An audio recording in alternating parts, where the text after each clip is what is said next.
भद्रक गस्त बेले गतकाली केन्द्रमंत्री धर्मेन्द्र प्रधान और धामनगर विधायक सूर्यवंशी सूरज को 5T अध्यक्ष विके पांडियन करथिले टार्गेट जार जवाब बीजेपी रखी। विधायक सूर्यवंशी सूरज आज गोटे सांबादिक सम्मेलन करते जे सरकारी मंच में राजनैतिक मंतव्य हास्यास्पद।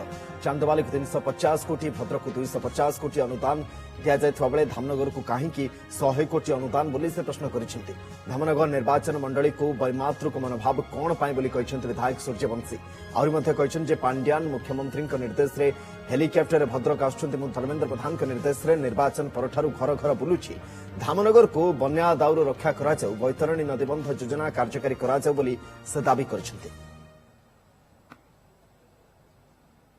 विके पांडियन महोदय धामनगर आसिकी कहते जे निर्वाचित होगा पाखरु मु धामनगर रे लोकंकर विश्वास हरैछि एवं धामनगर रे देखा दउ नाही। आमे बड़ सभा, बड़ टेंट, बड़ कार्यक्रम, हेलिकॉप्टर, फुलमाल एथिरे विश्वास करू नाही। मु निर्वाचित होगा परे मोर 44 पंचायत धामनगर एनएसी रो 615 रु अधिक गाँव रे मु निजे पादरे चली चली जितला परे काली जो समय रे पांडियन महोदय सभा करुले कहते विधायक देखा नहीं।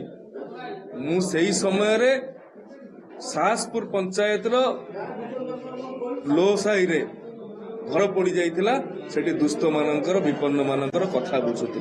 केंद्र मंत्री को सरकारी सभा रे सरकारी मंचरू एभली मंतव्य दबा संघीय व्यवस्थार परिपंथी अटे।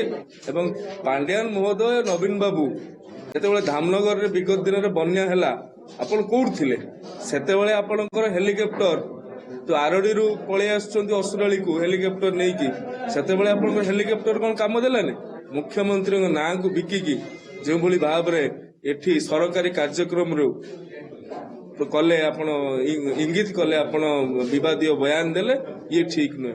निजे मुख्यमंत्री पाखरु शिखନ୍ତୁ शालीनता केमती।